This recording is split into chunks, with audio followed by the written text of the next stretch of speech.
I always like this idea of trying to fail. What do you mean? Just think about that. Like if try to make a bad painting, try to act badly, try to be lousy in that scene.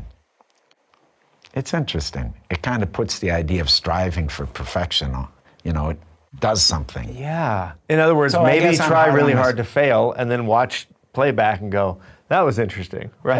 Or you've got to find ways to let you not worry and be free, That's all. And once again, we're talking triggers, if you're content to fail or you accept it somewhere, and I only mention this because you talk about being hard on yourself, because the idea of being hard on yourself is kicking yourself for not doing better. So you got to deal with this striving impulse, which can hurt you, You need enough to get you in movement and get you trying things, but you don't need so much that it suffocates you, that you're uptight.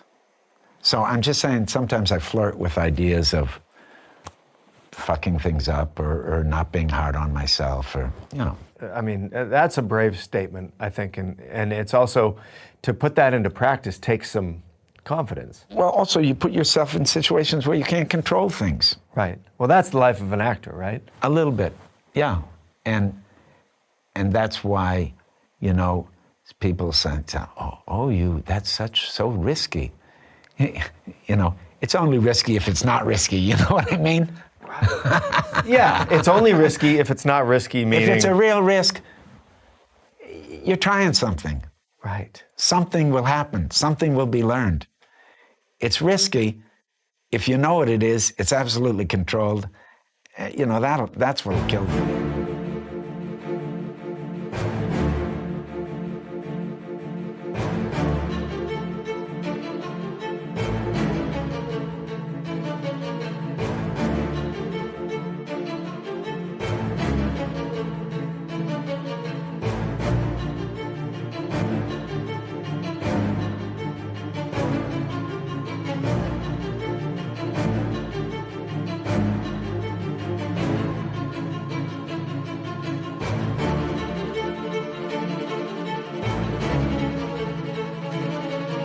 Poucos atores têm a habilidade de se transformar em personagens tão diversos quanto o William Dafoe. Com uma carreira que abrange mais de 4 décadas, Dafoe se destacou por interpretar papéis memoráveis e muitas vezes desafiadores. Seja como herói, vilão ou alguém navegando entre o bem e o mal, sua presença na tela é sempre hipnotizante. Hoje eu preciso fazer um vídeo dedicado para um dos maiores atores que Hollywood já teve, mas também um dos atores mais versáteis que eu já vi na minha vida.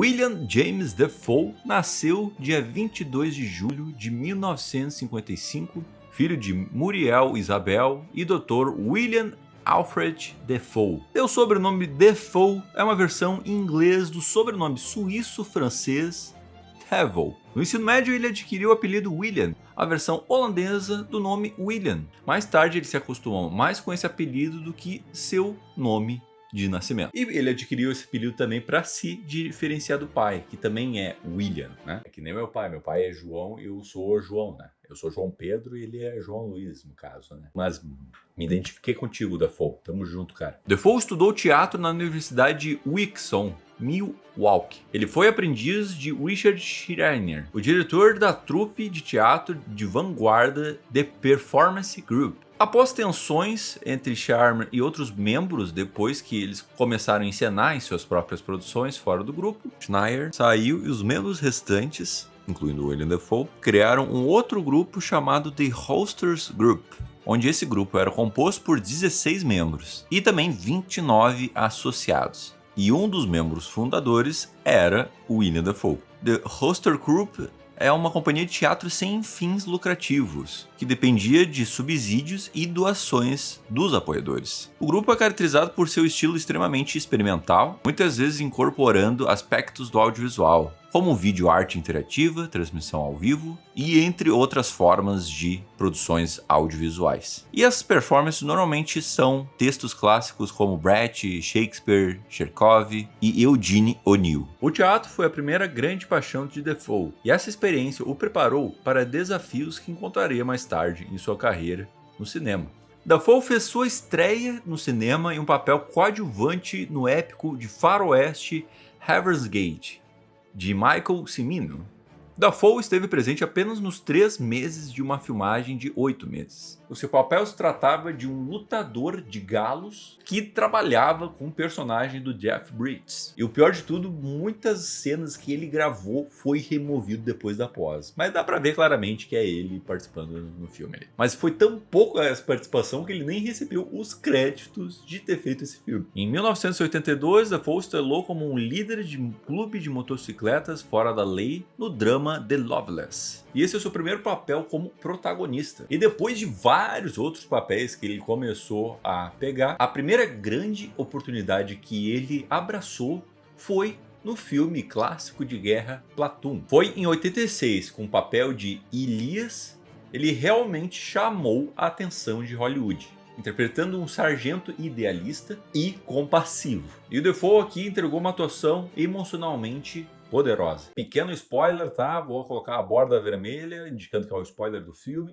E a cena mais marcante desse filme foi de sua morte, com os braços erguidos, enquanto ele tentava escapar de um ataque. Essa cena se tornou uma das cenas mais impactantes do filme, mais marcantes do filme. E por conta dessa atuação de Platoon, o Dafoe recebeu sua primeira indicação ao Oscar de melhor ator coadjuvante. E uma curiosidade muito interessante, que ele interpretou tão bem, mas tão bem esse papel, uma parte do set acreditava realmente que ele foi um ex-militar do Vietnã. E óbvio que não, ele nunca serviu ao exército. Não, é mentira isso aí. E para dar continuidade, um ano depois desse papel que ele fez, ele já trabalhou com um diretorzaço. Sim, eu tô falando do This is Cinema. E em sequência desse sucesso, ele já começou a trabalhar com Martin Scorsese num papel dificílimo, que é o papel dele em A Última Tentação de Cristo. E ele interpretou o próprio Jesus Cristo.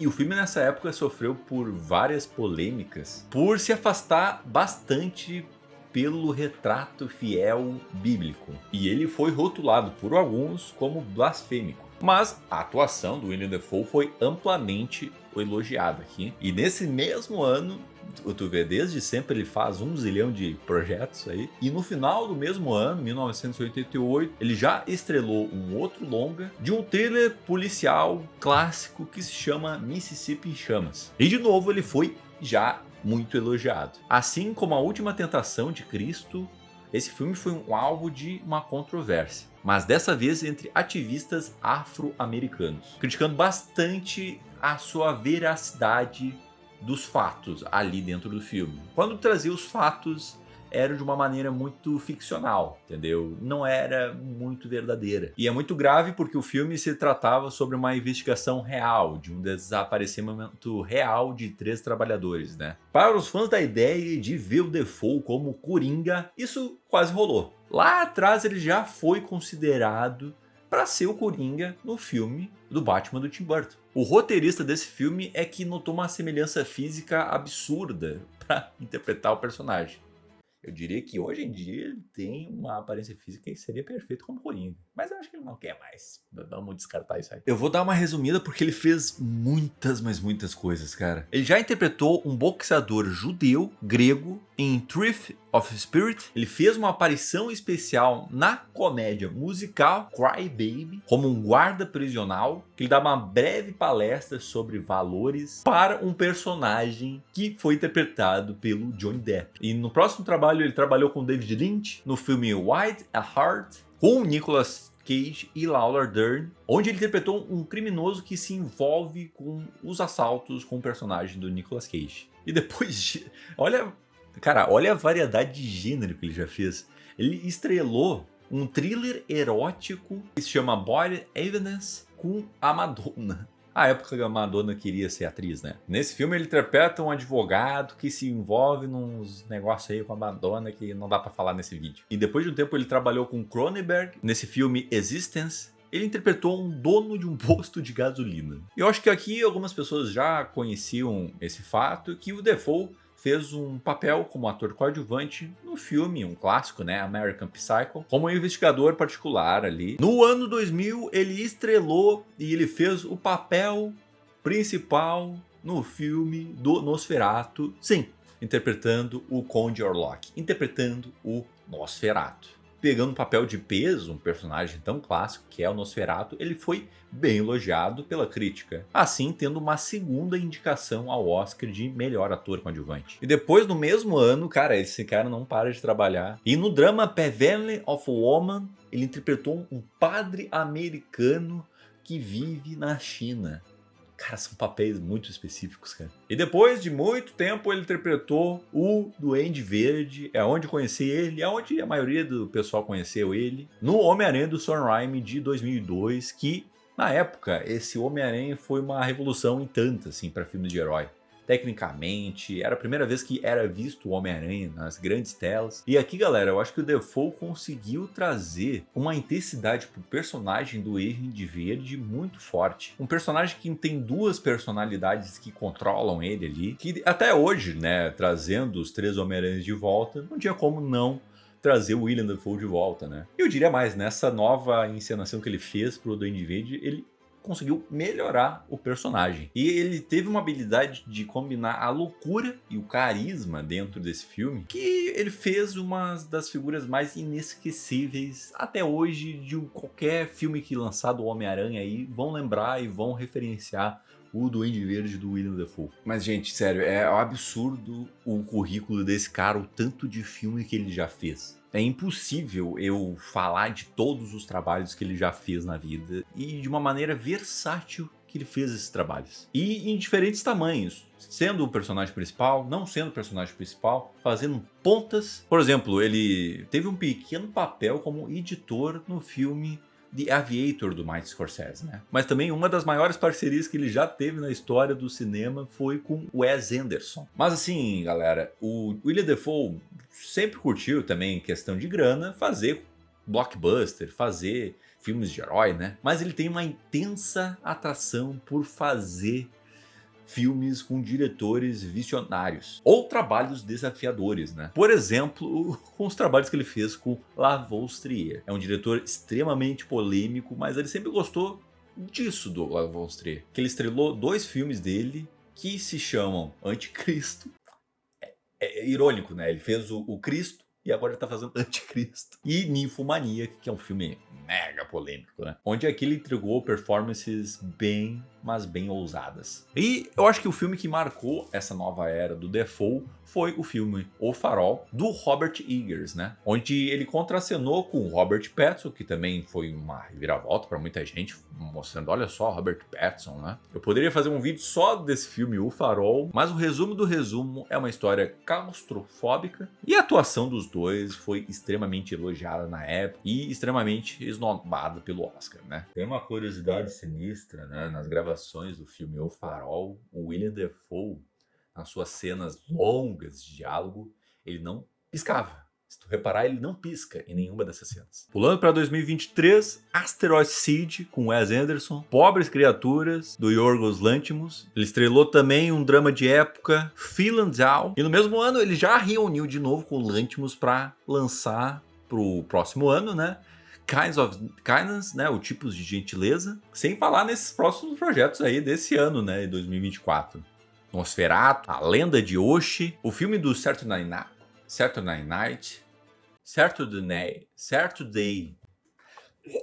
o filme do Saturday Night e ainda o filme também do Beetlejuice, né? Cara, ó a quantidade de filme que ele participou, a quantidade e a versatilidade desses papéis é um negócio de maluco, cara. Ele já foi indicado às incríveis 4 vezes ao Oscar como ator coadjuvante. Infelizmente ainda não ganhou, mas ele vai ganhar. Ele tem que ganhar Oscar. Ele tem que ganhar, meu. E mesmo sem essa vitória do Oscar, o Dafoe continua sendo aclamado pela sua consistência, pela sua profundidade como ator. Na sua profundidade que ele traz em cada papel. E para alguns críticos, ele é um dos maiores atores da sua geração. Se não, o maior. Eu acho que o grande lance do Willem Dafoe, de uma aparência muito inusitada, vamos ser francos aqui, ele é feio, né? Ele é feio. Mas que por sua dedicação e por sua versatilidade, por seu aprofundamento que ele dá para todos os personagens, ele acaba ficando bem em qualquer papel que ele possa fazer. Ele pode ser um bonzinho, ele pode ser um vilão que dá muito bem, ele faz filme blockbuster, filme não blockbuster, filme muito alternativo. Se ele curtir a ideia, se ele abraçar a brisa do diretor, ele vai fazer um baita de um papel. Eu brinco com uns amigos meus, se eu fizesse algum filme grande em Hollywood, eu daria um jeito de chamar o Willem Dafoe para mim.